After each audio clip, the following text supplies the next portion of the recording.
శ్రీ వెంకటేశ ప్రపత్తిలోని 12వ శ్లోకం. మన్మూర్ధ్నికాళియ ఫణే వికటాటవీషు శ్రీ వెంకటాద్రి శిఖరే శిరసి శృతీనాం చిత్యేప్యనన్య మనసాం సమమాహితౌ తే శ్రీ వెంకటేశ చరణౌ శరణం ప్రపద్యే. వెంకటేశ్వర స్వామి యొక్క కరుణ అపారం, తరతమ భేదాలు నీకు పట్టవు స్వామి.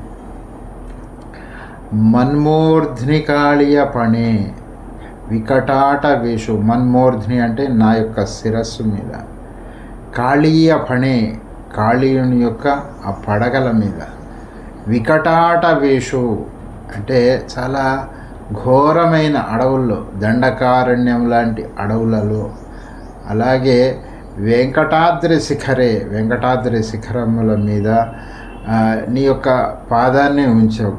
అలాగే వేదముల యొక్క శిరస్సులుగా భావించబడే ఉపనిషత్తుల్లో నీ యొక్క పాదాన్ని ఉంచావు స్వామి.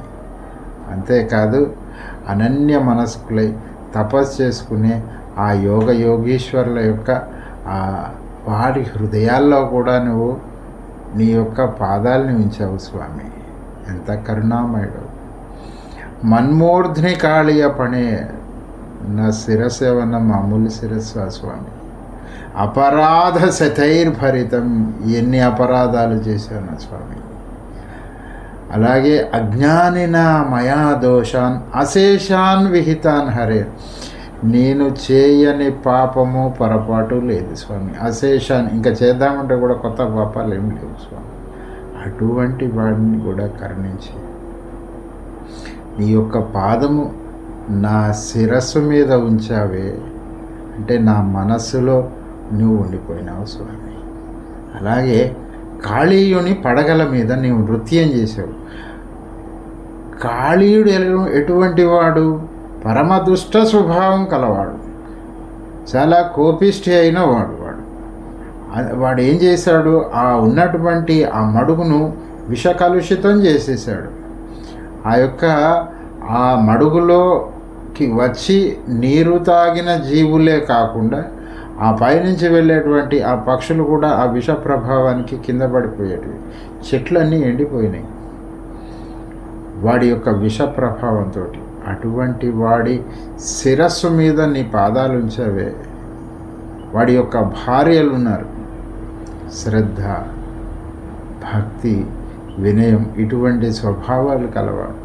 వాళ్ళను అనుగ్రహించి నీ యొక్క పాద చిహ్నములు కాళీయుని పడగల మీద శాశ్వతంగా ఉంచి నీవు రమణక ద్వీపం వెళ్ళు, అక్కడ నివసించు, నీకు ఏ ప్రాణ భయం లేదు, గరుడు నిన్ను స్పృశించడు అని చెప్పావు కదా స్వామి. అంటే ఈ దుష్ట స్వభావాన్ని వదిలించేసావు వాడితోటి. వాడికి ఏమి ఆజ్ఞ ఇచ్చావు? చక్కగా వెళ్ళి రమణక ద్వీపంలో ఉండు. రమణక ద్వీపం అంటే ఆనందమైనటువంటి జీవితాన్ని గడుపుకొని పంపించావే స్వామి. ఎంత కరుణామయుడు.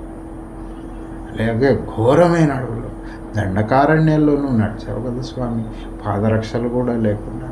అలాగే వెంకటాద్రి శిఖరాలు, వాటి మీద నీ పాదాన్ని ఉంచావు కదా స్వామి. అంతేనా?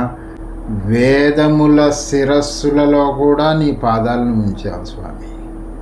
అంటే ఉపనిషత్తులు కూడా సతతము నిన్నే కీర్తిస్తున్నాయి స్వామి. అలాగే నిరంతరము యోగములో ఉన్నటువంటి యోగీశ్వరులు ఉంటారే, తపస్సు చేసుకునే వాళ్ళు ఉంటారే, వారి యొక్క హృదయాల్లో, మనసులో నీ పాదాన్ని ఉంచావు స్వామి.